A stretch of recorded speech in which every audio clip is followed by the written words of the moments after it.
You are now listening to The Social Hour. They're not PC, so if occasional foul language turns you off, then you have all been warned.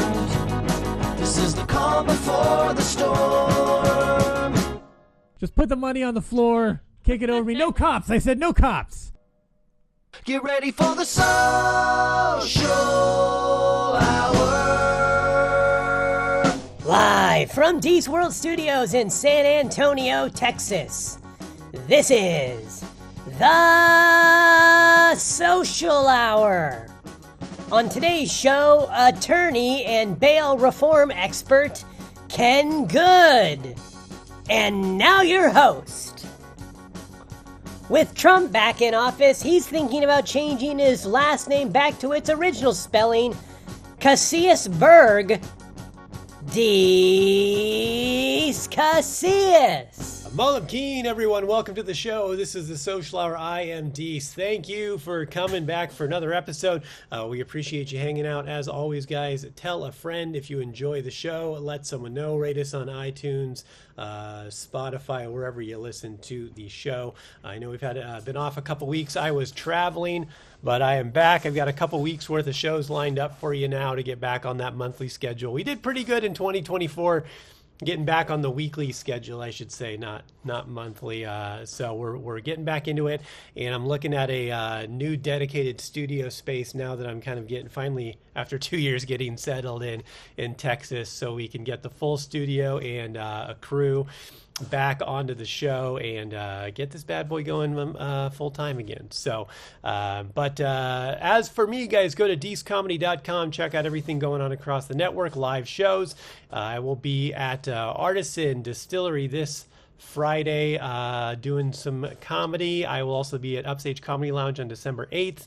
I will be in North Carolina starting, I think that's December 13th for about a week. So doing shows. So check out the calendar on the website. I'll be around. I'm not doing a ton through the end of the year, but I will be doing some shows around, mostly Texas, and then starting the first of the year, hitting the road hard again. You can find me in Arizona, Kansas, Montana, Washington, Oregon, Idaho, California. I'm going to be everywhere. So get the tickets, get the dates, and come check it out. And that is it for commercials, guys. We're going to get into it with our guest today. He comes all the way, not that far actually, from Tyler, Texas today. He is a attorney. Please welcome Kevin Good, everyone. Or Ken Good, sorry, Ken. Ken. I was talking to my buddy Kevin right before we got on this. Ken Good, everyone. How you doing, Ken? I'm doing great. Thanks for having me. But the funny thing is you called me Kevin, and so I had a case one time that was on Court TV, and all the discovery, the guy had called me Kevin for 2 years, and I waited until right before jury selection to say, by the way, my name's not Kevin, it's Ken. It's Ken. Get those extra points in right when you can. On Court TV, was this like a high-profile case then, or? It was a medical malpractice case, so, Okay. all the I started out as an attorney representing doctors in hospitals when they got sued. So that's where I got my training and then my appellate work. And so I was kind of always known as the law guy. And so that case, we had a trial team that was undefeated. Wow. And so, the Court TV, all the commentators were saying we were going to lose big. And probably the jury was out maybe less than an hour. And it was a terrible case. But they agreed with us on our theory on what happened. They agreed with the doctor that he didn't do anything wrong. How much? I'm always intrigued by medical malpractice because it seems like such a, it's like a really interesting topic because, first of all, I hear a lot of doctors I know say how few people, how much less people are going into medicine because the cost of being a doctor and being insured is almost prohibitable compared to making money as a doctor anymore. Well, I think there's a whole bunch of defensive medicine in Texas. But, Texas, the legislature passed tort reform, which was geared towards medical malpractice, probably 10, 15, maybe 20 years ago. Okay. And so that has a positive impact. And so you don't just have, in my opinion, trolls out there. Anytime there's something that looks bad, you're going to get sued. So So I think that those reforms were good, and I got trained by probably one of the best defense attorneys in what I would consider in the state of Texas, if not the country. At that time, defense attorneys were considered, we're going to be the really polite people. We're going to be, we're going to turn the other cheek when the plaintiff's attorneys are just get down in the mud. The guy that trained me to practice law said, "You want to get down in the mud? We'll get down in the mud and we'll have fun and we'll do to you everything you do to us." And so that's the way I was kind of trained to be a medical malpractice lawyer.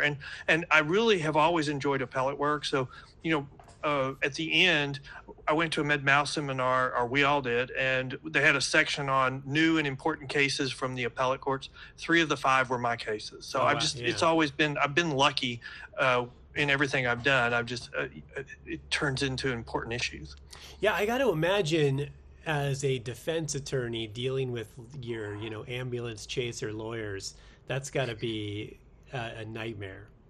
Well, I mean, just like any other area, there's people that specialize in that. And so there's the people that, when you know that they're the plaintiff's attorneys, that's going to cost your client another $50,000 because they're going to make you, they're going to make you work for everything. Yeah. And so you get to where you don't like certain plaintiff's attorneys. But that was a long time ago now. But yeah, it was incredible experience, a lot of good training. And really, the person who trained me is no longer practicing law. But it was interesting, because once I started developing my own practice, he still wouldn't let go of me. He wanted me to go to court with him all the time, even though he already had another attorney who was doing his discovery. And I'm like, I finally had to sit down with him and say, "Look, I've got my own practice now.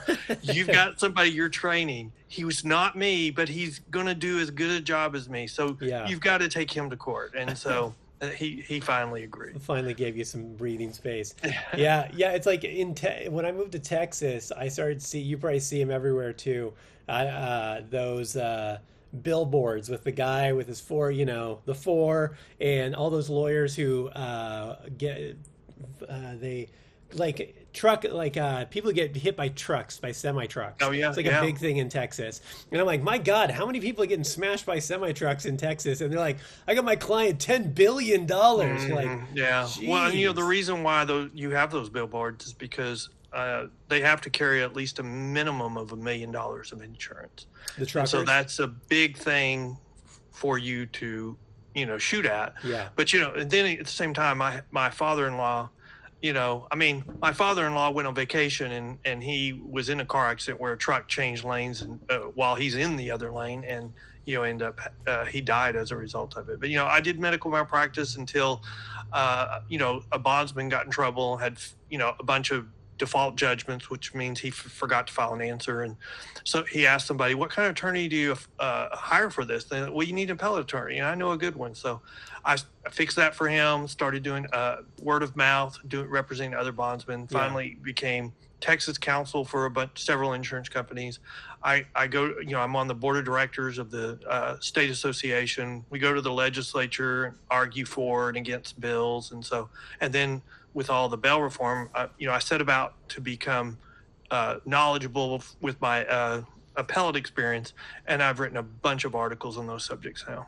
Yeah, this was, so when your representative reached out to me, this was really interesting to me, because as someone from California, specifically South Central LA, with a history of crime and issues there, and then watching that state's, especially LA and San Francisco and the bigger cities, just crumble in the way they've changed. They reduce the amount of felonies being committed every year by just reducing them all to misdemeanors. So it's like, on paper, it looks great. No more felonies. Well, you're just not charging anyone, and they don't have the bandwidth to charge. They just basically throw out misdemeanors some of the time. There's no cash bail in California, in LA anymore. So you're talking about a system, and there's no. It's not even considered theft. It's under $950. So but it started out with Proposition 47, where they were changing felonies to misdemeanors. Right. But they said their argument is, they'll still have to answer for their charges, but they'll still be able to get jobs. And then when it passed, then our urban area DAs like Gascon, who just got defeated by 20-something points, said, we're no longer going to prosecute theft under $950. Right. And so as you pointed out, the impact of that has been crime running amok, and the impact it's had on our commercial properties has just been catastrophic. Well, not only commercial properties, but you see it in, again, I live, from LA. I lived in Washington for a while. Spent a lot of time in Seattle and Portland doing comedy when I lived in the Northwest. And I watched those cities just completely go to wastelands. And then you have all the businesses in those areas just flee, and then you're talking about a problem with employment when there's no businesses, and you're like, it's like a trickle down thing of it's just steamrolls, Yes, and that's exactly what happens, because first you have all the shoplifting. Like, business can't withstand $25,000 a day of shoplifting, so they start closing. When they start closing, there's no business that'll take the place, so as a result, the commercial properties values crash. I mean, in San Francisco, you see a property sell for 30 to 50% of what they sold for 3 or 4 years ago. In Minneapolis, same problem. You see 2 commercial properties sold in the last 60 days for 9% of what they sold for the last time they sold. So, I mean, the problem is that is going to have a huge impact on our tax bases. And so you've started to see our mayors in our urban areas start to cry uncle because they can't withstand losing all these tax revenues. Yeah. Well, and that's the thing, it's like listen, when I lived in Washington State, I worked with a homeless outreach program, and I have a lot of empathy for homeless people. But there's this, there's also, we can't let them run rampant at the expense of the people who live and function in the city. Like, we can't just let the homeless people run around and steal and shit everywhere and destroy stuff, and the people who actually live in the city and work downtown and pay taxes can't even go use the businesses because they're afraid to go park downtown at night. It's like, then why live there? What are you even doing? You're going to see more and more stories about these about homeless. I mean, and I agree with you. I mean, I have some sympathy for homeless people, but I also have we have to have public safety. We have to have peace. Right. And I've had 2 articles that I've seen in the last several days since Trump got elected, where for the first time they've been reporting when they go in and clean up one of these homeless encampments, they find women that have been either chained or staked to the ground, and they're being sold for sex. Oh yeah. So, I mean, we've got human trafficking that these encampments are using, and that has been covered up for the last year or 2, as they've been looking the other way in the honorable name of homelessness. Right. And when I first noticed this, because I'd read an article about how the legal drug trade for marijuana in California has failed or is collapsing, and it's being taken over by the cartels. Well, I just posted it and shared it to my Facebook page. It was immediately deleted before the election. And I'm like, well, that can't be true. I mean, that was just a mistake. So I posted again, immediately deleted. And so, I mean, those are the 2 things that I think were being intentionally edited out of the news cycles before the election. You're going to see more and more of that now that the election's over. Yeah, I think those things are starting to come to light, and for better or worse, however people voted, I think America showed that they I don't even want to say the values, just what's important to them, and that they need the infrastructure of the country needs to change. When it talks about crime, when it talks about homelessness, when it talks about the economy, those things are important to people. And just hasn't been focused on in this last administration at all. Well, Trump has run for the White House 3 times now. The first 2 times, the final polls were off on average 2.5 points and underestimate his support. And so right before the election, I was writing down all the polls because I was like, is this like the last 2 times Trump ran, or is this like Romney-Obama, where they overestimated Romney, the Republican support, by 1.5 points, and that's the reason why Obama got reelected. And so I just felt confident that the polls were going to be wrong one way or the other, and so they turned out to be wrong on average 2.5 points. I believe, in underestimating Trump's support. So Arizona, 5 or 6 points, but Wisconsin, less than a point, Pennsylvania, about a point and a half, point, whatever.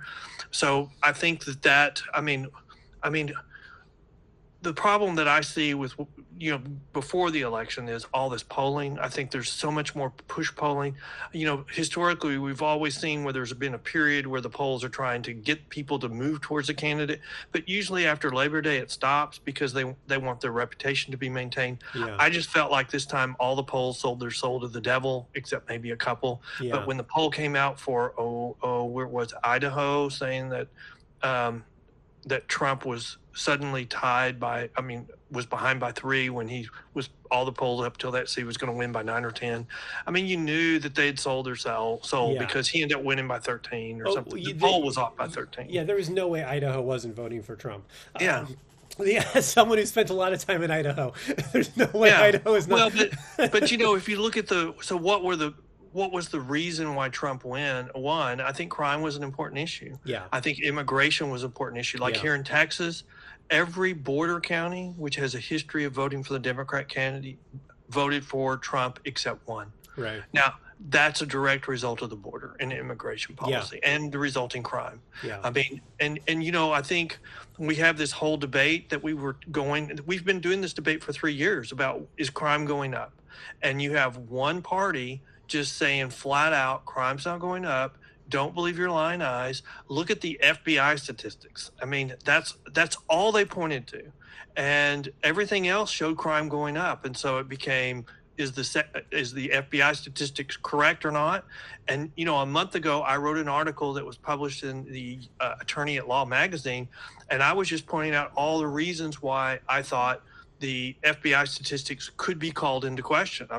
There's other government agencies that track crime, like the CDC tracks homicides, and they differed greatly with what the FBI statistics showed. And, Trump was showing what the DOJ crime survey showed, and that showed crime was up substantially. And so, we didn't even have to talk about car thefts and, how those probably the most accurate barometer of crime, because insurance companies still require a police report before they'll pay off a carjacking claim. Yeah. And so, the funny thing was I had that article published. 9 days later, the FBI came out and changed their statistics. And suddenly, instead of the crime going down, it showed crime going up. It's still incomplete because it's still it was a big move up, but it still, I don't think, is accurately reflecting the true crime rate.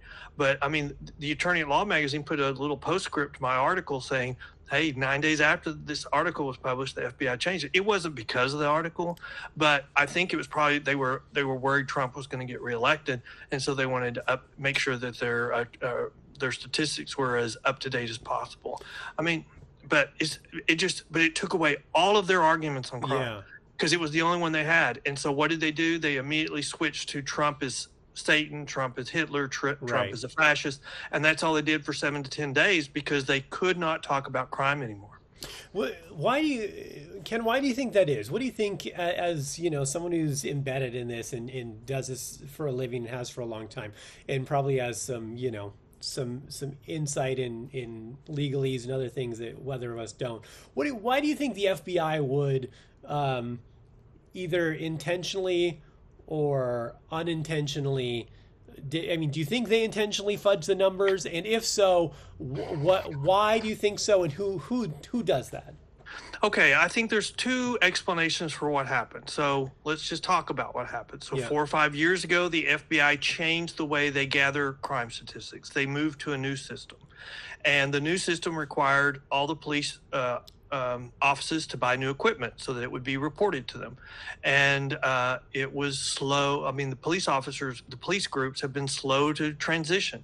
In fact, the last time I checked, the 2 largest police forces in the country, LA and New York, had not transitioned. So, the first argument I would just say is the data was incomplete because it's transitioning to a new way to capture that data.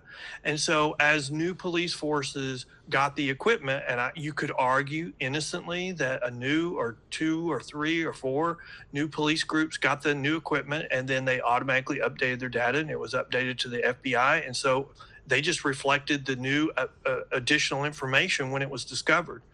The problem with it is that the timing makes it suspect. It's a month before the election, and it's the only thing that the Democrats have been pointing to for 3 years to support their argument that crime is not increasing. I mean, 2 years ago, this was one of the two biggest issues in the midterm elections.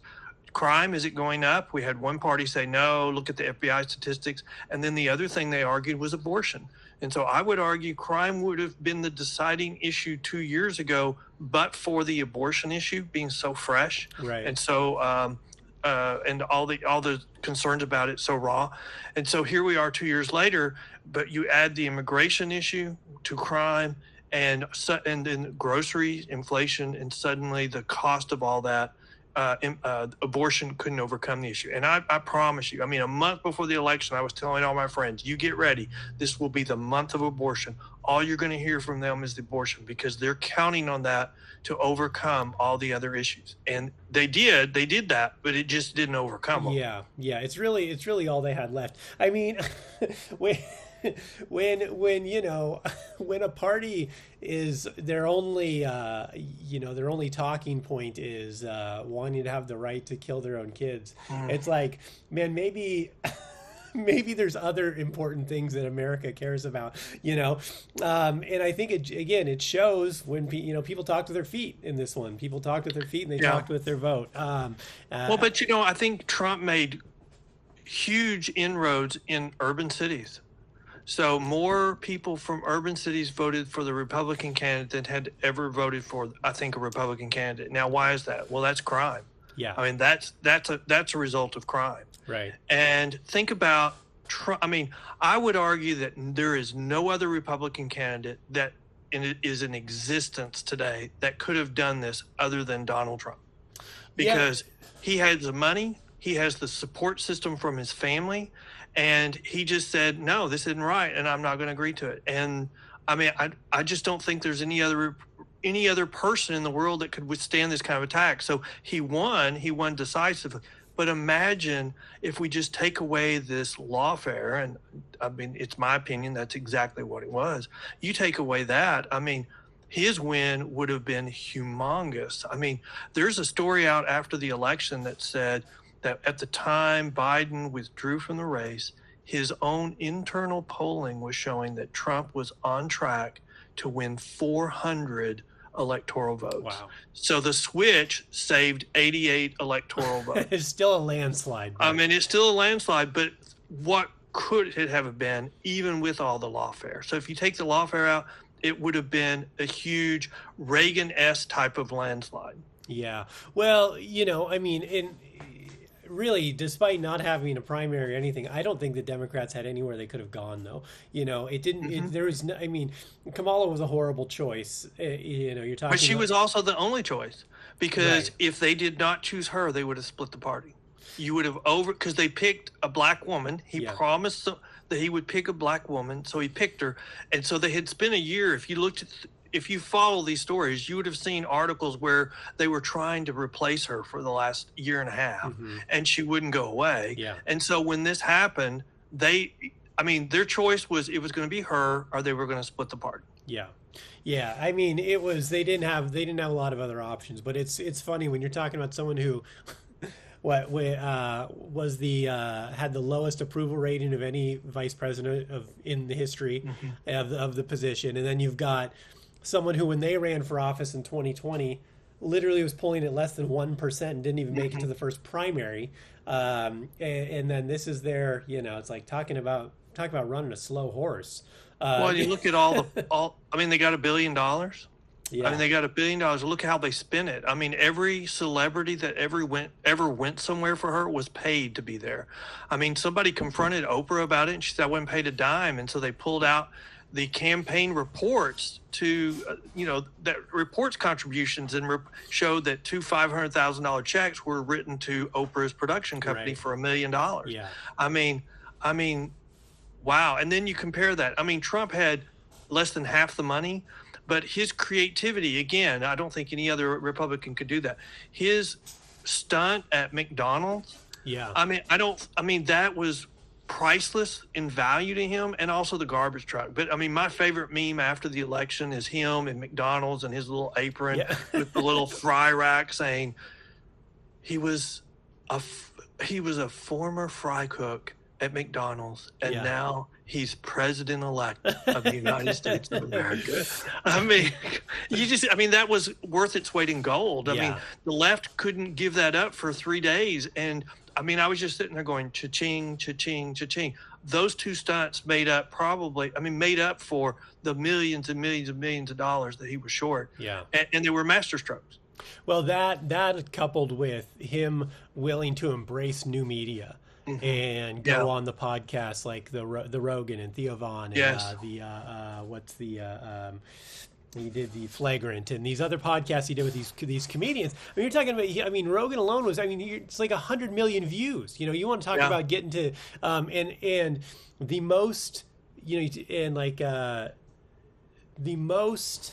biggest podcast for black listeners, the biggest percentage of black listeners of any podcast in the world is on Joe Rogan. So you're getting such a base of that too. Whereas Kamala Harris wanted to speak to those people, didn't take that opportunity. She could have talked to had the largest percentage of black listeners of any podcast in the world.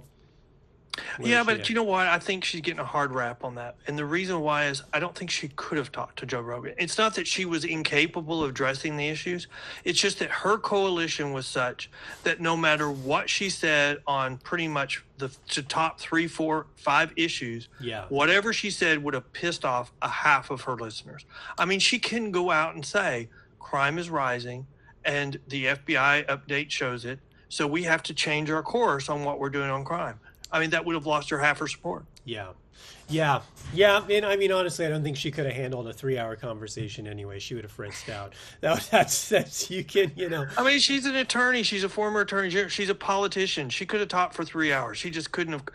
The things she said would have hurt her with her supporters. Yeah. So crime is rising. We've, across the country, we've got this bail reform thing happening where places like California are doing, no cash bail and stuff like that. Is that also happening in Texas or other states too? Where do we see that?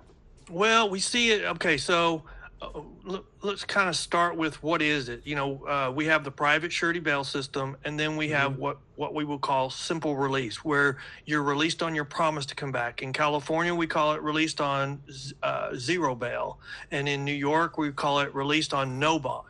And in Texas, we really don't see it on a statewide issue. We see it in Houston and Harris County, and there's lots of reasons for that. It's the 3rd largest county in the country, but it's also under Democrat control, and there's been some shenanigans going on there.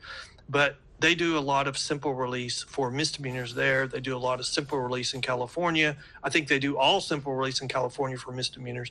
And the problem is those have high failure to appear rates. I mean, there was a judge on the News Nation town hall that was talking about the differences between the type of release mechanisms. And she said, look, I'm a former judge. And until you have something that has this same level of accountability as the private industry and the same low failure to appear rate, then you don't have an alternative. And that's the big problem. Yeah. In California, misdemeanors, 80% failure to appear rate. Wow. And Houston, Texas right now, according to HarrisCountyCourtWatch.com, over 2 years, the average is 83% failure to appear rate using simple release. And that's devastating to criminal cases because when you don't show up on a criminal case, the case has to be put on hold until you come back. Mm-hmm. And so that creates huge backlogs. And I learned in California when that happens, they have a Speedy Trial Act. And so if you stay gone long enough, they have to dismiss your case. And so it just becomes a game. Yeah. And, because in California, they don't really go after misdemeanors after you fail to appear. You just kind of have to come back on your own or get arrested on a new charge. Yeah. And so you end up playing the game. And so these simple release mechanisms create chaos.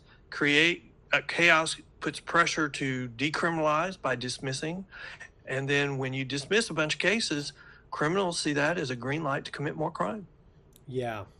Yeah, I mean, if there's no consequences, then what's the why change your pattern of behavior? That's Well, and kind it gets worse because then today's misdemeanors are tomorrow's felonies, and then jail gets so full they have to start doing simple release on more and more felonies. So what's the answer? What's the reform answer to change this, to reduce crime, to reduce recidivism? What's the process? Well, we have a case that shows us the process. It's called Sanchez versus Alabama, and they had to live under one of these court-imposed injunctions for 4 years where they were required to release both misdemeanors and felons, and they couldn't hold them. They couldn't hold anybody accountable if they didn't show up for court. And after about 6 months, crime started increasing, and they had a substantial problem until 4 years later, the Court of Appeals stepped in and reversed this stupid simple release order. And so it went back down to them. They took control. And I talked to the sheriff, and he said, well, it took us a while, but we reimposed a system of accountability. We told people that if you don't show up for court, there's going to be consequences for it. And the consequences may be you're going to be held in jail till your case is resolved. And so it took them about 6 months, and crime started to fall. We know how to fight crime. We know what to do. We teach it every day at our colleges and our universities. It's called criminology. But this little social experiment we've been doing for the last few years is not based on any science. It's based on one think tank that supports another think tank doing a report saying, oh, this will not increase in crime. And then what do you know? They sold a bill of goods to one of the national parties, and they let them set their national agenda, and it didn't work, and they wouldn't say it because they had outsourced their crime agenda to these groups. And now they're going to have to decide what they're going to do about it, because our public will demand public safety. I mean, they will demand safety. That's why we have one of the reasons why we had the election result we just had. And you're starting to see that. I mean, you're going to start seeing more and more of it, and it's going to get worse. Imagine you've got our urban areas, which are predominantly under control of Democrats. If they dig their feet in and say we're not going to change, well, then the rest of the country is going to continue is going to change, and you're going to have these huge disparities. And who's the people getting hurt the worst on this? It's our minority communities, because they mostly live in our urban areas, and so they think they can get away with it. I mean, here's what they were doing. We'll start this in our urban areas where we already have control. It'll be so successful, then it can grow out from there. And the reason why they were doing this is because the biggest budget items for the county is law enforcement. So we can show them how to cut their budgets for law enforcement, and we can get them to move that to other social programs, which is what we want to do. We want to spend that money on social programs. Well, it's been a complete failure. In you and me, we would say, okay, it didn't work. We got to change what we're doing. But that's not what they've done. They've doubled down on it. They've ignored it. And that's why we had the election result we did in our urban areas. Yeah. So do you think there's a deeper cause for these things, or a more, I guess, for lack of a better way of saying, a more nefarious thought behind this, like long-term plot behind this? Yes. Well, I do think it was nefarious, because you have, one person or his family, George Soros, his son Alex, that have set up all these groups. And I mean, he has the groups that provide money to people who run for DA. Yeah. And when they get elected, they have another set of groups that invites them to seminars and says, okay, we got you elected. Here's the quid pro quo. You're no longer going to seek enhancement on crime. So when you arrest a drug dealer with 30 pounds of meth, you're only going to charge him with possession of drugs, which is 2 weeks, instead of possession of 30 pounds of meth, which is 30 years. Mm-hmm. And you're not going to seek long sentences anymore. And just an on and on and on list. And then they have this other group of entities that issue pseudo reports that says, oh, doing these things, making these changes will not increase crime. And then the final groups of entities issues press releases that you will use, so that you will issue a press release saying, I'm going to implement these new programs that are going to do the things they required me to do as a quid pro quo, and they're the cause of all this crime increasing. What happened to Gascon, who was on the board of directors of these groups, giving these seminars on what you will do and what you won't do? He got defeated by 22 points. More than half, probably maybe even 2/3 of the DAs supported by Soros in this election lost. Why? Because his policies are increasing crime, and he won't acknowledge it, and he doesn't care because he wants to move money from the counties, from law enforcement to social programs. Interesting. Now, why? What gain is that from the county, from law enforcement to social programs? Well, because that's where their ideology stands. That's what they want. I mean, there's some politicians in New York. I did a podcast with a former assistant DA from New York, and he was providing data to the legislature about their reforms and how it would increase crime. And behind closed doors, they were telling him, look, we don't care if this increases crime as long as we get the political agenda passed. Mm-hmm. And so now we've rolled back New York's bail reforms 3 times, and I still think it had a big impact on crime because there's still lots of things that need to be rolled back. Like you cannot consider someone's dangerousness and whether to hold them or release them on bail. I mean, you can't look at their criminal history in New York. And so Those are things that, just common sense things that they're not allowing people to do. And they do it on this argument that we have a disproportionate amount of a certain ethnic groups, racial groups in our prisons. And so we have to right the ship, and it's all based on garbage. I mean, when crime goes up, it goes up faster in our minority communities. So the very groups they say they were helping got hurt the worst in all this. Yeah, I mean, it seems like, when you talk about disproportionate groups of minorities in prison, things like that, I mean, that is a much bigger picture when you're talking about privatized prison systems, and I think the effect that's had on America, too.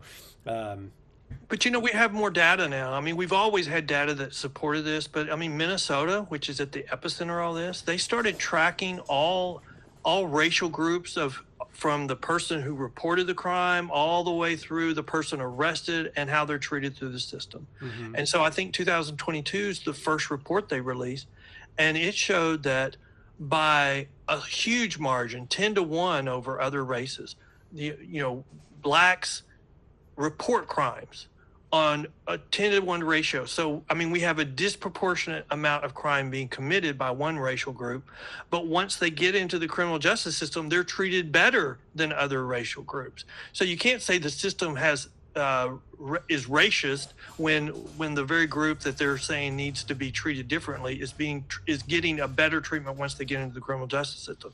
I mean, the data shows we have a disproportionate amount of crime being committed by one racial group against that same racial group. And there's a whole bunch of reasons we could talk. I mean, we could talk for hours about why that is, but that is what the data shows. And so when people are saying we've got to address this systemic problem, we're actually making it worse. Mm-hmm. Because they go back and they hurt the very community they say they're trying to help. Well, that's an interesting, brings up an interesting point, because you talk about, George Soros and wanting to having a specific agenda. I mean, in my opinion, his agenda is more sprawling and evil than even just that.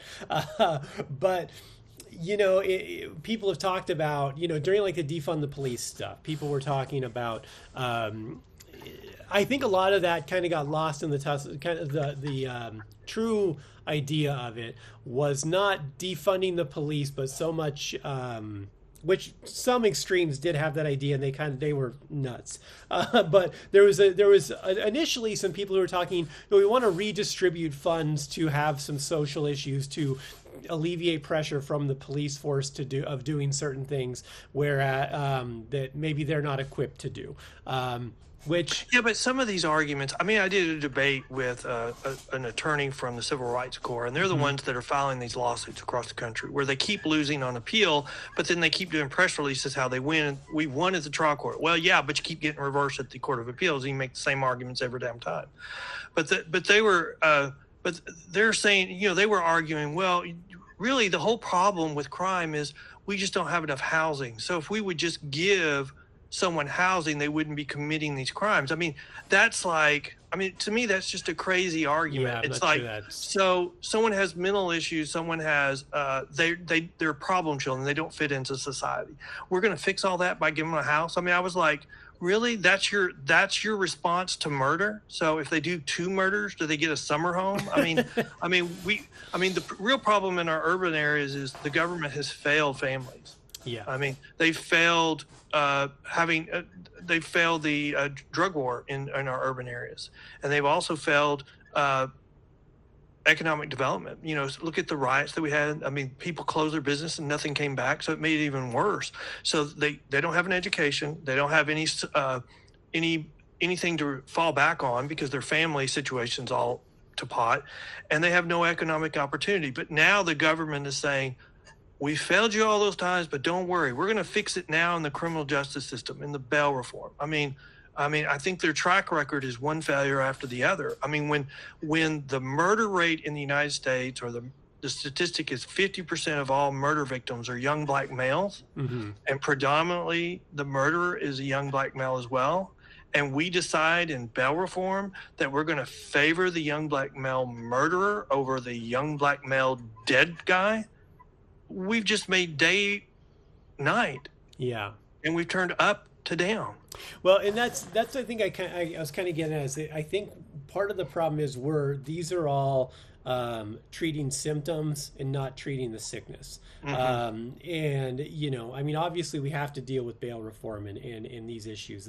But we've talked about a lot of things already and the big scope of it. And I think that if you look at statistics in major cities over, from dating back to the 60s, it's the same areas with the same crime rates and same poverty and there's no improvement in these areas. So we need to find a way to. But I look at it a little bit differently. I think we're committing the same errors we made in the 60s. In the 60s, we felt safe, and so we became more forgiving on our criminal laws. More people were released from prison, and then crime started to increase. And so we had this debate about what to do about it. And we had one party, same party as we're having today, refused to participate in the debate, denied that we were even having a problem. And so the result was we had a backlash, and that's what brought us Reagan, in part, with his war on drugs. I think today we're doing the exact same damn thing. We had a period where we felt safe, we were more forgiving. Now we just had the whole backlash, and now we've got Trump too. Yeah, but I think in part I agree with that, but also I think we lost the war on drugs, and the war on drugs was also a farce. I mean, you're talking about. I mean, that was a complete farce. You're talking about. The CIA was the one who was trafficking all the cocaine in America. So they were the same people distributing it as well as putting people in jail for it. So the war on drugs was just black book operations to make money for the CIA. So they had off book funds. I mean, that was proven with Noriega. That was proven with Freeway Rick Ross. I forget the name of the other guy who. Tom Cruise made a movie about it. I don't know if I agree with very much of that. I will say, I read a book recently that said 80% of all crime can be traced back to drugs today. Sure. So if we give up on fighting drugs, then we're giving up on crime. And I just saw an article right before the election that I've already mentioned, where California legalized marijuana, and they were going to make all these taxes off of it. And the point of the article was that the legal drug trade or industry has collapsed, and it's being taken over by the cartels. That's not the CIA. And because they've decriminalized it, and because of our immigration policy, they're not just shipping in marijuana, they're moving their whole operations to federal lands, and they're bringing in the workers. What are we going to do to them? We're going to arrest them for growing marijuana. We decriminalized it. And it's dangerous. So we're spending all the tax revenue that we're raising from the legal marijuana trade to try to eradicate the illegal drug trade. Well, that as far as marijuana in California, yeah, that things like that have been happening. Although, in my opinion, I think marijuana is the least of our problems. But if it starts with marijuana, what's next? I mean, okay, the next thing we decriminalize. Look in Oregon, they decriminalized all heavy drugs, and what happened as a result? And well, here's part of the problem. I don't think you should decriminalize all drugs, but also what they did is they built no infrastructure around it, because they were looking at a model like Norway, who has decriminalized drugs and things like that. But Norway also puts a lot of money into social services, needle exchanges, and but they also have a heavy accountability element, which we never did. Right. So that's what I mean. So we spent the money. We spent the money on the counseling. We spent the money on that. But the problem was we had no hammer to make people go. So less than 0.01% went. Yeah, or Oregon built no infrastructure. So it was a nightmare, and they reeled it back, which they should have.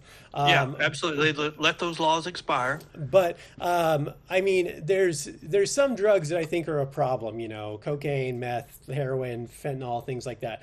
When it comes to things like, weed, mushrooms, things like that, I could give a shit less. Go nuts. The overdose on that, the people committing crimes on that is non-existent. But here's the problem when you start out with, these other drugs, maybe they're the problem. But when you start out, like in Oregon, the very next argument they started making was, well, we're a free country, so if they want to overdose, they have a right to overdose. I don't believe that. I have a personal story with drug addiction. My sister had a car accident in 1989. Yeah. I graduated from law school in May. I didn't pass the bar exam till November, and in October she had a car accident, broke every bone in her face, and she started a 30-year drug addiction to prescription medications. And I tried to put her in jail, which is the poor man's drug rehab. Mm-hmm. And we have now killed poor man's drug rehab. We get people released before they're even down from the drunk high. Yeah. Before they're sober, we're releasing them. And so, my sister, it wasn't until her husband died and I had her declared incompetent and I got control over her and I put her in an assisted living facility where they monitor medications. And suddenly she probably had the best 4 years of her life before she passed away. Yeah. We've lost the hammer to make people have an incentive to go to rehab. Sure. But now, can I ask what your sister's addiction was? It was narcotics for pain. So opiates, right? Yeah. So, yes, so then where's the accountability for pharmaceuticals, FDA, Pfizer, et cetera, who have knowingly created a drug that had those addictive qualities, killed hundreds of thousands of people, and there's no one going after those? I never blamed the drug companies for her addiction. I respectfully disagree. Think about it. It wouldn't take too many lawsuits to put them completely out of business. That's and not true. Where's that money going to go? Are you familiar with Vioxx? That money's not going to go to help people. It's going to go to line attorneys' pockets. Are you familiar with Vioxx, Ken? Yeah. Vioxx, the drug Vioxx? So it was a drug that was used, I think it was something for heart murmurs or something, but it literally killed hundreds of thousands of people. And they made $12 million. Pfizer made $12 million from Vioxx.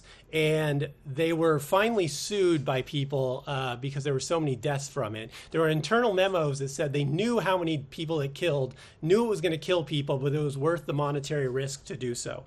They had to pay $5 million in lawsuits because of this. So they made $12 million, only paid out $5 million, and the only reason they signed it, the actual agreement, was because it made them free of any other future lawsuits. But that one's a little bit dated now. Look at, we're in the second round of weight loss drugs, and everybody's got this weight loss drug, Ozempic, whatever you want to call it. Sure. But we've already been through one round of that, and it was causing health issues, other side effects, and there were class action lawsuits filed all over the world over that, and they paid out tons of money. I'm not even sure if they didn't declare bankruptcy.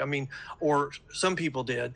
And so I think that example that you're using is a little dated, because I think with the modern legal system, as soon as one learns about it, they all just jump on it, and it becomes. We can't keep people from using it for a purpose that it was not intended to. I mean, a doctor today can't sit by my sister and say, well, you've already taken one pill, so you can't take 3 more and sleep for the next 2 days. there's got to be some personal responsibility at some point in time. Sure. I mean, yeah, there has to be personal responsibility, but I mean, we do have to hold if we're holding people who are dealing drugs to people and making them sick and dying, doing crazy things accountable, we should be holding the people who are knowingly making drugs, pharmaceutical drugs that they know are making people sick and dying, and they're only doing it purely out of profit. And I think we've seen that with Vioxx, we've seen that with opiates, we saw that with arguably the COVID vaccine, among other things. So, I think there's some correlation there, and we have to be willing to look at that too. Not saying that the drugs we shouldn't have. I'm not a free all drugs, let all people do all the drugs they want. But alcohol kills far more people every year than most drugs do. Pharmaceutical opiates are close behind. What is I think Cambridge did a study recently, and they did an algorithm of drugs, alcohol, everything, and kind of what's the worst for you, for your health, quality of life, how it affects your relationships, how it affects monetary, everything. And the number one thing above heroin and everything by a long shot was alcohol. Well, here's the problem with alcohol. People don't have to steal to, by and large, get alcohol. They don't have to go commit crimes. They don't have to break into homes. Well, because you sell it in a store. By and large, you can get it at a store. But I do agree with you. Alcohol is one of the hardest drugs to overcome if you are an alcoholic. I've seen that, and I've seen people. I've had someone who practiced law with me just suddenly disappear to go to rehab for alcohol abuse, and and I've seen the consequences of that. But what we're talking about though is these giving up on drug crimes. If somebody is spending all day to try to find a way, and if they have people that they have kidnapped and they have them chained in a homeless encampment, sure, so that they can sell them to get just their next hit, there's a problem with that. Yeah, and that's a big difference than just somebody selling alcohol. Well, but that's also a big difference than someone walking down to the corner store and buying some weed and smoking weed for the day. Well, but the problem we have with that is we have the whole movement to make weed legal is a sin tax movement. Mm-hmm. And so it's a quid pro quo. We're going to make it legal, but we're going to charge the taxes out of it like we did for cigarettes.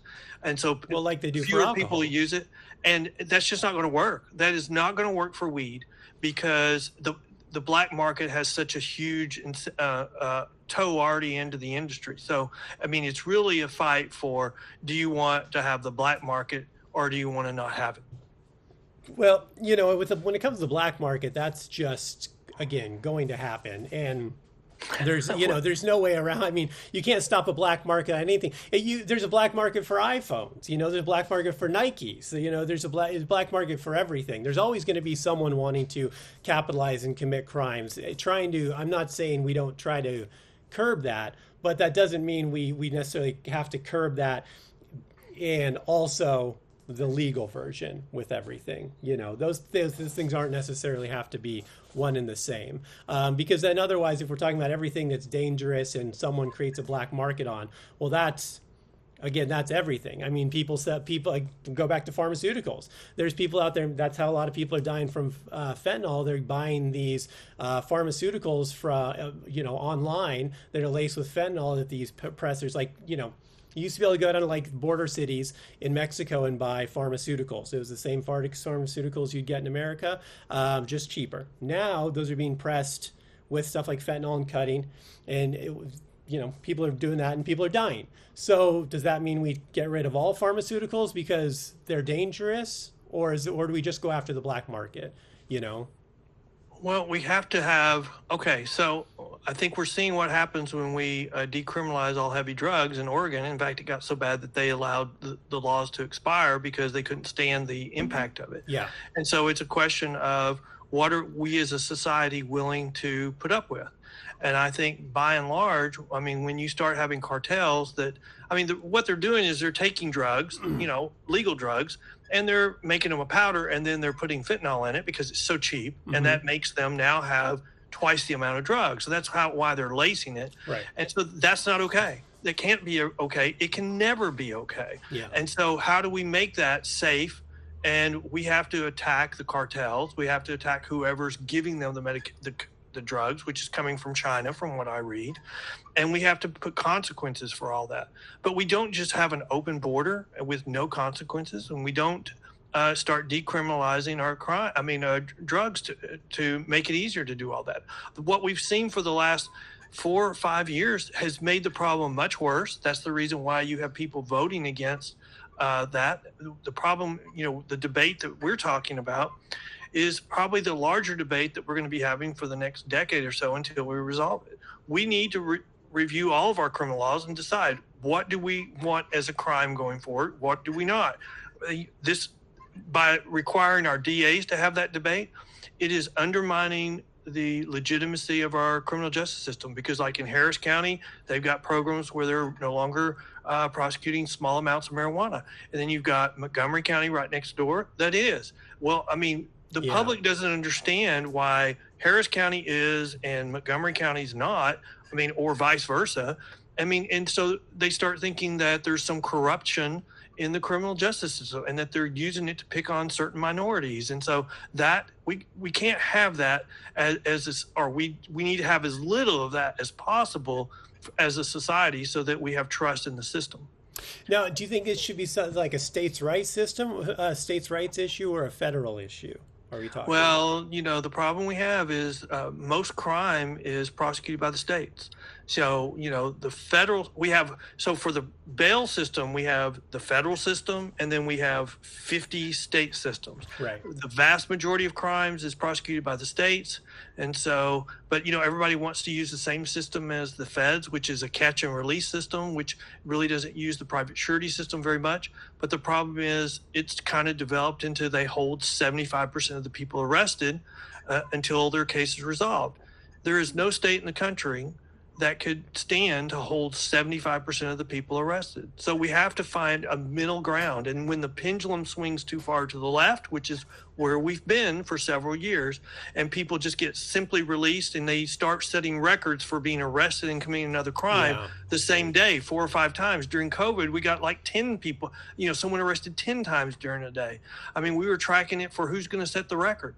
But we don't want the pendulum to swing too far to the right either, where we're just holding everybody before trial, because the public won't stand for when it goes too far to the left because they want safety. They won't pay for when it goes too far to the right. So we have to find a middle ground. And the middle ground is, if you want somebody to have a chance, then give them either a simple release or a surety bond.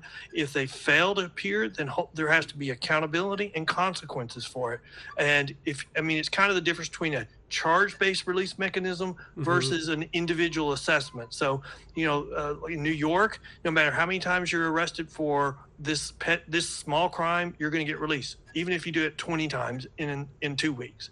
But an individual assessment requires the first thing you do is look at your criminal history. If you have a long criminal history, then you're not going to get a personal bond. And if it's a violent offense, you're going to get a surety bond. And if you can't afford it, you're going to stay in jail. And that's not because you're poor. It's because you have a criminal history. Yeah. When you're talking repeat offenders, especially, it's a situation where, that's crazy. Like you said, New York doesn't even let judges look at the criminal record of someone before deciding if they should let them go out or not. That seems like the number one thing they should be looking at. I agree with that. Texas did reform 2 or 4 years ago, and that was one of the 3 big things they changed, is you have to review criminal history. And it just seems like, well, common sense. Why weren't you doing it before? Right. It's because they didn't have the infrastructure to show the criminal history throughout the whole state, because everything was county to county. Yeah. And so they set up a statewide database system pulling it from the Texas Department of Public Safety records, and then required judges to review the criminal history that was generated by the Texas Department of Public Safety crime records. Yeah, I mean, that makes more sense to be able to at least go in and look, because, that's how any type of parole, sentencing, release, anything should be based. It shouldn't just be based on case to case. Like, this is the first time you've been in front of a judge in your life. Well, you're right, because our criminal justice system is intended to treat everybody differently, not treat everybody the same. When you're first arrested, you're going to be treated like a first-time offender, and we only put should be anyway. The same amount of pressure, the minimum amount of pressure on you to make you to change, to become productive. But as you get arrested more, then we recognize each time the first time didn't work, so we need more pressure. I mean, these charge-based release systems are charge-based release requirements. They want to treat everybody the same, period, no matter how many times they've been arrested for the same crime. And that's just ludicrous. That leads to people seeing that as a green light to commit more crime. Yeah. If there's no consequences, especially as it increases, then what's the point of changing your patterns, Yeah. And that's why in our urban areas especially, we have a small group of people that keep getting arrested over and over and over, because we have this little city within the big city of people that are just criminals. But what we're failing to recognize is that there's a gray area between the two, where there's these people that are watching the criminals and the law-abiding citizens, and every day they're making a decision. Am I going to be a lawbreaker or a law follower? And when they see no consequences for the group that does that all the time, they're going to go, I'm joining the lawbreaker city. But if they see consequences, if they see accountability, then they're going to say, oh, I'm sticking to the law-abiding city. And that's where we've failed miserably. How is things like immigration been affecting this, especially in Texas, being a border state and having so much, the overflow of people coming into the country, hitting Texas first before they hit anywhere else? How is that being dealt with when it comes in front of the courts, as far as bail and release and things like that? Well, a constitutional amendment was just filed, probably, the next legislative session in Texas in January, and they can start filing bills in November, and I think it was just last week. And so one of the first bills was filed was a proposed constitutional amendment to allow more preventative detention under the Constitution, so allow judges based on certain crimes to hold them and not allow them to be released. And it's arising from a situation in Houston where a girl, she was like 13, snuck out of her parents' house so that she could go out for the night, and she was raped and killed by 2 illegal immigrants.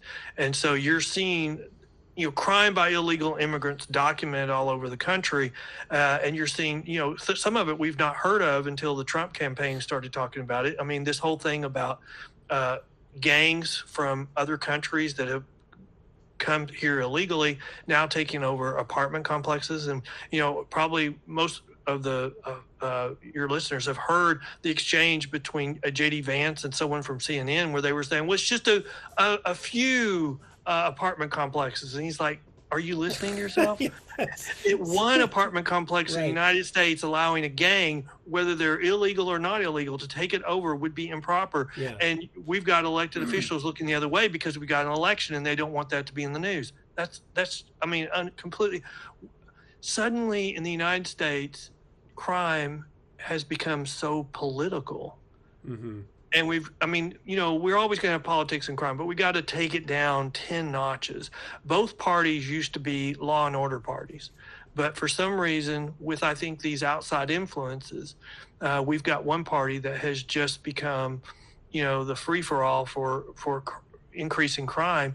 And I've told people for the last 3 months, we can vote. We can have all these identity politics fights next election. This election, we need to vote on crime, because when we vote on crime, then that party will moderate and suddenly become the law and order party, just like the other one. And then we can fight next time on identity politics again. Yeah, I think part of the problem is that everything everything has become politicized. I don't think there's a topic that is not politicized. And not only is everything politicized, but neither side is very reasonable when it comes to making any concessions. I think everyone has just decided we are dug in on our ideas, and we don't care. Any concession is a loss, and we will not look weak, and we don't give a shit about the American people. We care about our wins and losses as a team with an R or a D in front of our Okay, our let names. me make 2 points about that. On the national level, you are absolutely correct, but there's a reason for that. We have got, in a lot of subjects, we've gotten rid of the filibuster in the Senate. The filibuster in the Senate requires at least 60 or more votes before an issue can come to the floor.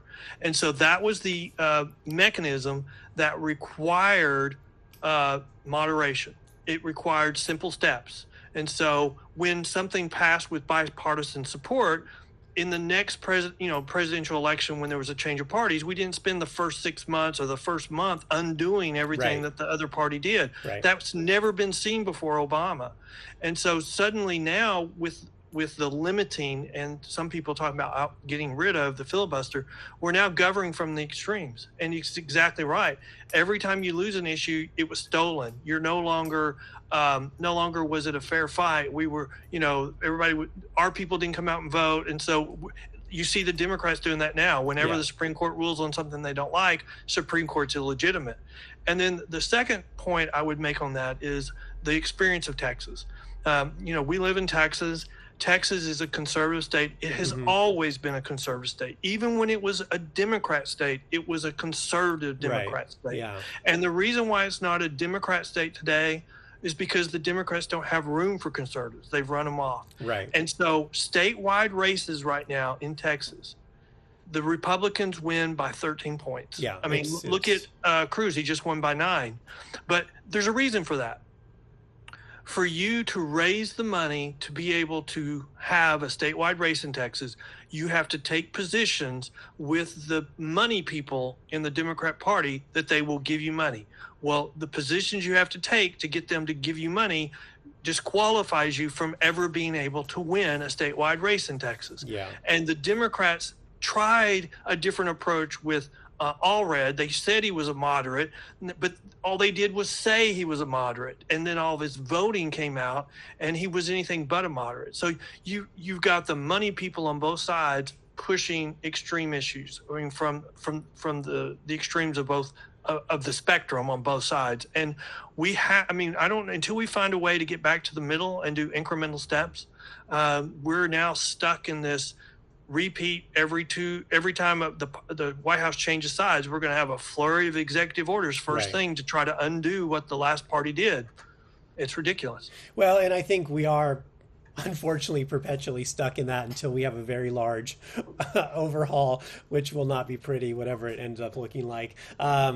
Because it's just when you talk about money in politics, and this goes back to my thoughts and opinions on the pharmaceutical company as well as every other lobbyist in DC.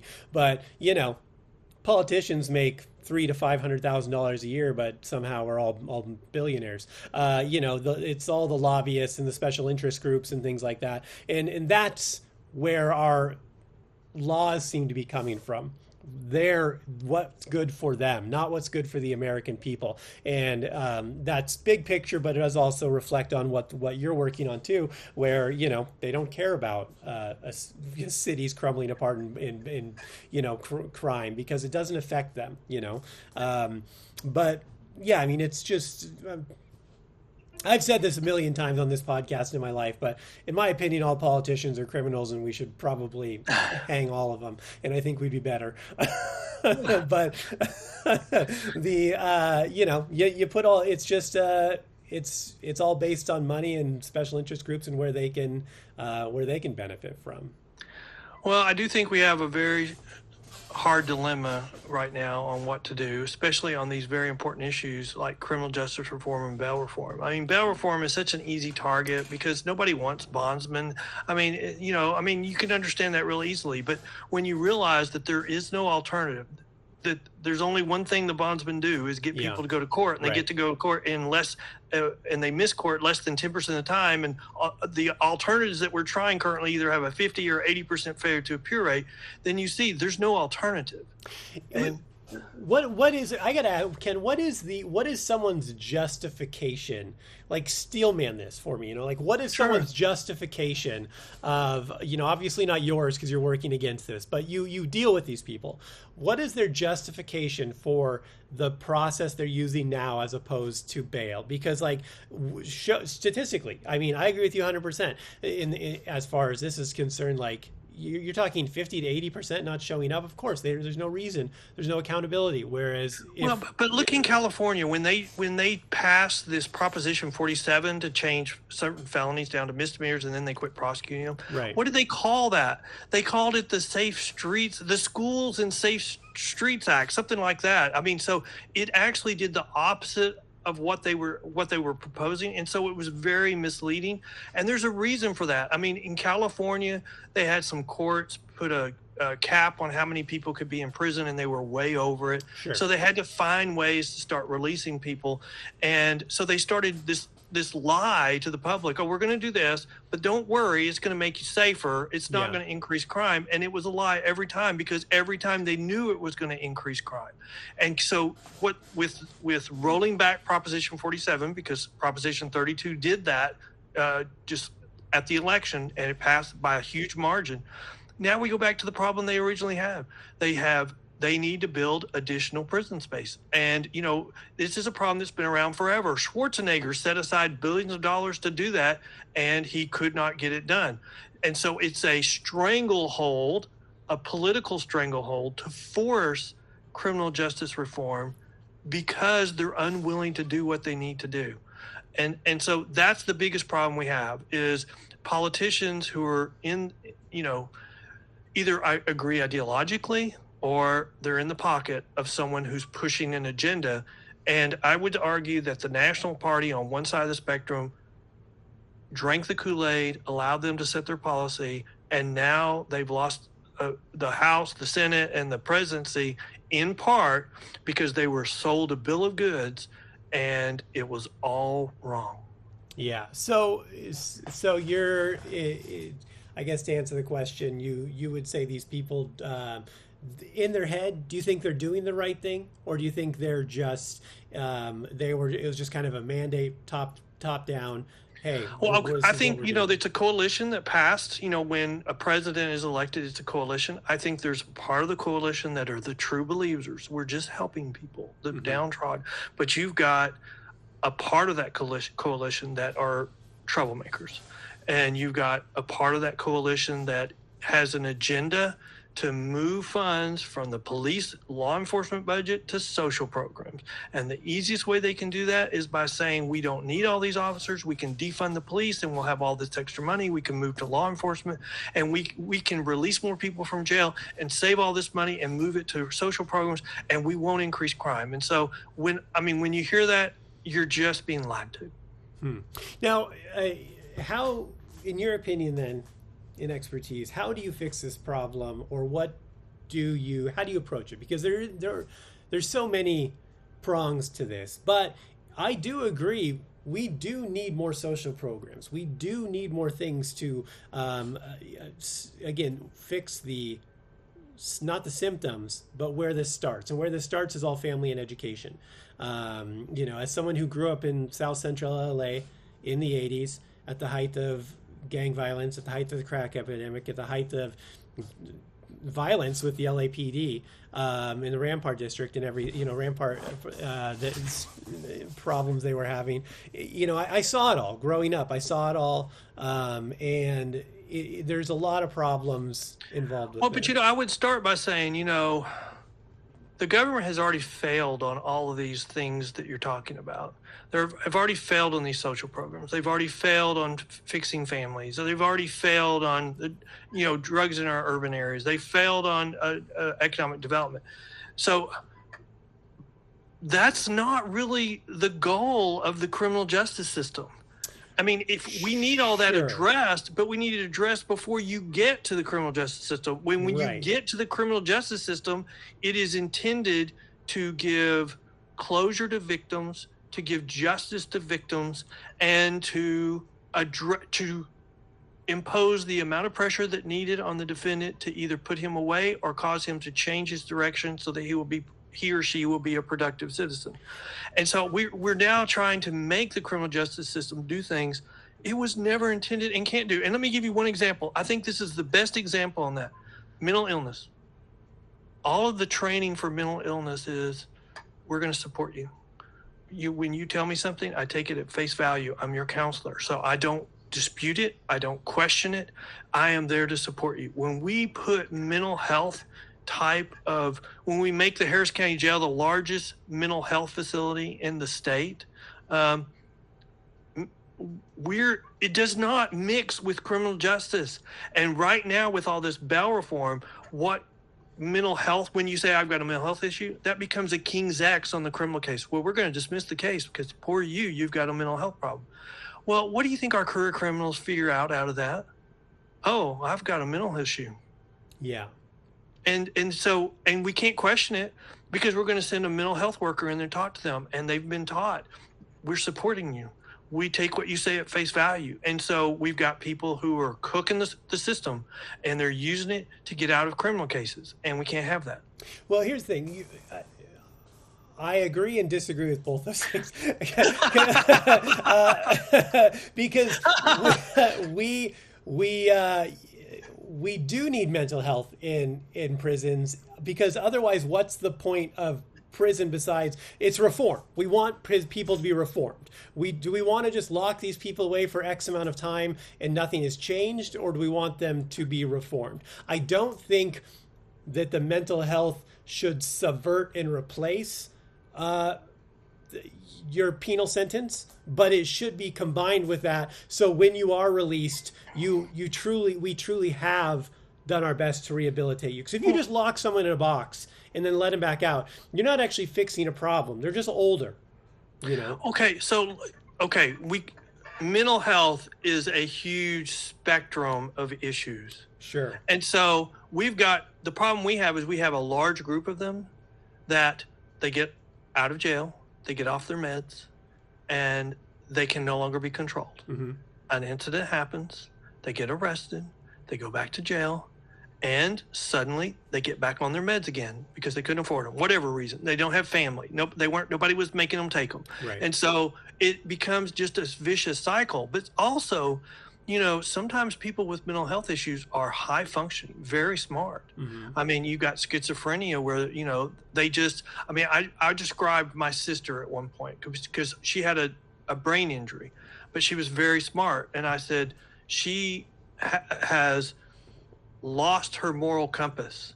So she will do anything that she thinks she needs to do because she has no governor, like on the old cars that wouldn't allow you to go over a certain speed. She had no moral governor on her that would stop her. Mm-hmm. Well, that's kind of when people who have certain types of mental illness, some of our serial killers that we expressed or we've seen in history, they know the difference between right and wrong. They just don't care. Right. And so we can't allow mental health issues to suddenly become something that overcomes. I mean, when you're saying, I'm no longer going to seek a long sentence because I had this group support me to get elected, that's an easy out. Well, they got a mental illness, I'm just going to dismiss them. Well, that's going to hurt the public. Right. And we just need individual assessments, which is the worst thing the government is able to do at times. Well, and that's kind of what I mean. I don't think that a mental health diagnosis should replace the sentencing for the crime. Mm-hmm. But we should be helping these people to rehabilitate them. So when we do let them back out, it's not just see you in a few months, or but even if they're on meds, like you said, and then they stop taking their meds and they commit a crime again. We can't predict that. It's not a crime to not stop taking your meds, right? You may commit a crime when you stop taking your meds. But that's the reentry issue. Yeah. And so, look at my sister as an example. She didn't ever end up going to jail, but we'll use her as an example. how do you, her family was her best opportunity at being successful. If she had gone to jail, she would have been dead because she was abusing prescription drugs. She would have gotten out. She would have overdosed. She would have been dead. And so but she had a long period where our family had really cut her off because we couldn't deal with the drama. Sure. And so, but even after all those years, one of us came back. And so even today, in all these bad situations, there are some things the government just is not good at doing. And even in those situations, I think is the best example. Your family, if we have a family, is your best opportunity to be able to have long-term success. Okay, I love this because you're kind of making my point I made earlier. I'm doing it. Yeah, I didn't even realize it. Because I said we're fighting symptoms as opposed to fighting the problem. We need to focus on family and education. And you kind of rebutted that, it's not the court's job to focus on family and the penals and the justice systems. And I agree with that. It's not it's not their job to focus on family education. I do think they should focus on rehabilitation, which there's a large lack of in the justice system.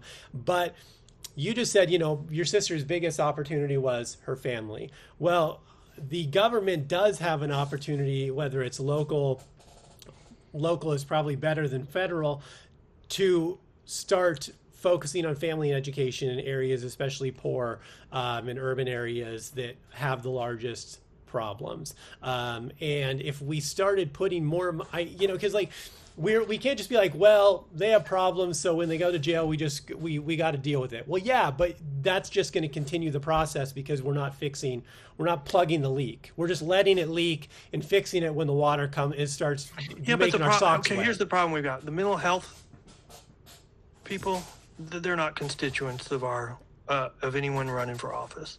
Look at where we've seen money. Look in California where they have passed bond elections with billions of dollars with the concept of we're going to build homes for homeless people. And, it's now under court supervision because they've built so few homes and spent so much money because of the corruption. Look at we're going to build electric recharging facilities, and they set aside how many billions of dollars, and they spent, they've only built a limited number and they don't work. These are all problems, and the politicians don't really have a constituency of mental health people that are going to support and not support them. And so that's part of the problem. And then the other issue is, okay, we get them through the criminal justice system and they're wherever they are. That's when we should be looking at treating their mental health issues, not right when they're arrested. We need to have better triage and decide. But there are people that just need to go through the system, and that's a reentry issue, not a whether we're going to proceed with criminal charges. Sure, but I'm talking about, and I agree with that, but I'm talking about family and education at a core level when they're young, before they're criminals, before they're committing crimes. And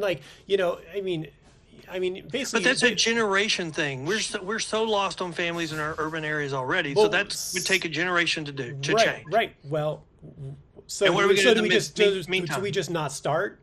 Well, that doesn't mean we don't start. I'm not disagreeing with your ideals on how we tackle when they come to the court. Okay, that is something we still do need to absolutely take care of as it comes to you. But we also need to find a way to slow that trickle, it's not even a trickle. So that's when I talk about family and education. And you just said that, I don't know, they don't have constituents to deal with the mental health stuff, and we can't trust the government to handle that. They are not competent enough to handle the family education and taking care of those things. But in my opinion, if they're not competent enough to handle something like that, they're not competent enough to handle the justice system. But those are two different groups of the government, and the justice system has been operating, the way it is. But I think the government is. They are different arms. But Ken, come on, if the government can't do one thing, they can't do another. But let me make this point. So there's these statistics that say if you drop out of school, you have a much more greater chance of going to prison. Sure. And so in our urban areas, we have had schools that have decided that the way they're going to handle that is they're going to pass everybody. Right. They're not going to teach anymore. They're just going to be babysitting. And so Yeah. you have classes that are 1-2 years behind on reading. Mm-hmm. And so and they're doing it. You could say that's in a good name because they're saying if they drop out, then they have a greater chance of going to prison. But they're dumbing down the whole class, Right. and so we don't Yeah. have anybody that's going to excel. And so everybody's going to have a problem when they get out. And so in the long term, the problem is going to be much, much worse. And we can't bring that kind of thinking to the criminal justice system. Which when you think about it, these case-based or charge-based release systems for simple release, that's what they're doing. They're just bringing that type of mentality to the criminal justice system. We can't have that. Yeah, again, I agree with you on that. I think we need to take care of. I'm not fighting you on criminal justice as it comes and as we have to deal with it. I would probably mostly agree with your opinions and on that stuff. I just think the government has done little to nothing to stop those problems from continually occurring. We're just band-aiding stuff, we're just band-aiding things instead of actually focusing on the problems. I think the biggest problem for that is especially in our inner cities, is we've got one party rule. I mean, we need to get a competitive race where everybody's talking about how we can improve the schools, how we can improve families, and then you vote on the person promising the best. Because right now you've only got one party there. Nobody's talking about it because in the general election, no matter whoever wins the primary is going to get elected. So you've got candidates that'll have a barbecue once a year or once every 4 years for everybody in the community. And how great they are. I mean, we had that in Houston. It was, one of the congressmen. She just passed away. She just had a barbecue once every 4 years. Yeah. Everybody loved her, and nothing ever changed. Well, yeah, I always talk about like where I'm from in LA. Maxine Waters is the representative from that area, and she's been the representative for like 30 years, forever. I mean, since I was a little kid, and I'm 42 or whatever. And her district, young, you're very young. Yeah, her district has just gotten perpetually worse. And perpetually worse and perpetually worse, but because she grew up in the neighborhood and she's a black lady, she just keeps getting reelected, but she lives nowhere near the district. The area is like Watts and Compton and Paramount, this terrible area.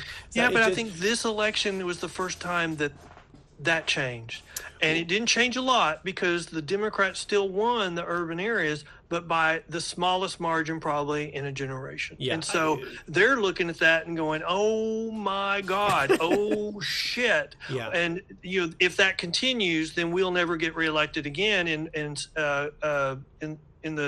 for presidency, for statewide office. So you're going to start seeing that change. Yeah. It just needs to change more. And a lot of that's going to depend on Trump. And if Trump does, what he says he's going to do, that'll bring a spotlight there. If he gets caught up in trying to correct past injustices, which I think he's justified on, then the public will see that, and he'll get the Republicans will get decimated in 2 years in the midterms, and then Trump may be the first president to be impeached for 3 times, because if the Republicans get back control of the House, they'll impeach him a 3rd time, maybe. Yeah. Well, I will agree with you. I think he does have a phenomenal opportunity to really make a difference in the second presidency. His first presidency, I think it was a lot of ego, and I think he just didn't know how to govern. And he made bad appointees, he made bad decisions, he let other people around him make those decisions. But I think part of it is he was a politician. He's a New York person, so if you hit him, he's going to hit back. Right. That's just his mentality. Yeah. In fact, they learned, let's bait him and watch him hit back, and then we'll make that the story. Yeah. And that's because he's not a politician. But he is a very fast learner. You can already see somewhere around the middle of this election cycle, he quit responding. Yeah, yeah. And suddenly he became jovial. He became happy. And this wasn't the old Trump. And so I think that he has learned. And so I think that his appointments are there. And I think some of them may not be there just to get approve. They may be there to address other issues. I think Trump is that smart. Yeah. And so if you think about it, the attorney general appointment could be to get rid of a problem from the House that was a problem to the speaker. The speaker now owes Trump a favor, and if he gets confirmed by the Senate, he does. If he doesn't, well, then you got a recess appointment. If you don't have that, maybe the governor of Florida will appoint him to Rubio's seat. So, I mean, you've got all kinds of different possibilities that I think other politicians wouldn't be able to think that far ahead, and I think Trump is thinking of all of those and even more. Yeah, well, it'll be interesting to see what shakes out over the next 4 years. I'm just excited about a couple of the people that are around him.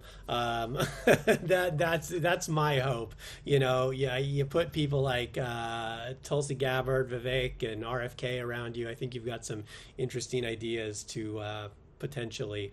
Well, it'll be interesting to see if they're confirmed. They're already being attacked so strongly. I mean, Gabbard's been accused of being a Russian shill, and then they Kennedy. tried that with Trump too, though. You know, I mean, yeah, they said it with Trump, but I mean, you know, the medical industry complex is going to come out against him as hard as they can, and the military or the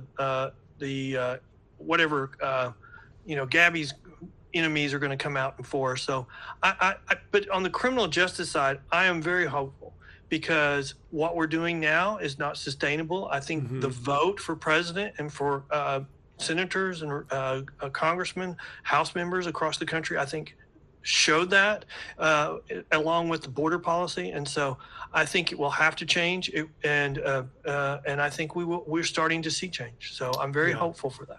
Well, like I said, Ken, I definitely, as far as the reform and the bail and things like that, I definitely agree with you. I think that's a crazy policy. I watched it happen in California and LA, where I'm from, and it just made no sense to me. I mean, I don't even, well, I think it was almost 2 years ago last time I was back in LA, and I went through downtown where and I'm just walking, it's a nightmare. It's just a night. It's like a walking nightmare. And I'm like, and I used to go back and visit family every year. Now I'm like, I don't even go back. It's just. Well, when the NAACP in Oakland issues a press release demanding a state of emergency on crime and attacking their local elected officials that they all supported, there's a problem. And so, I was saying when that happened, our national politicians cannot say we don't have a crime problem in light of that. They still said it. And that's why they had the result they had. Well, I think I said this earlier in the podcast, but that's 100% why we got the results we got, is because people just, the American people came out in droves as a whole and said, your policies are not working for this country. There's crime, there's an immigration problem, there's an economic problem. Well, how big of a what would the election results, how bigger would it have been if they didn't have the abortion issue? Right. I mean, the abortion issue kept it from being even bigger.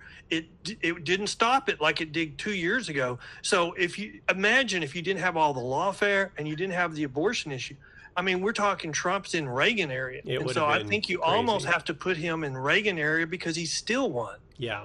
Yeah. I mean, it was already a massacre. I mean, he is only the second president in the history of the United States to be elected in non-consecutive terms. Yeah. Grover Cleveland was the first. Donald Trump is the second. Yeah. I mean, it's that impossible. Yeah. Well, I mean, he won every single swing state. Every single one. In Texas, he won every border county but one. Which one didn't he win? It's you know what? I don't know. Okay. I'd just be curious. I just saw a chart on it. Every one of them but one was red. Yeah, I believe it. I've got a lot of I got a lot of friends who live in El Paso.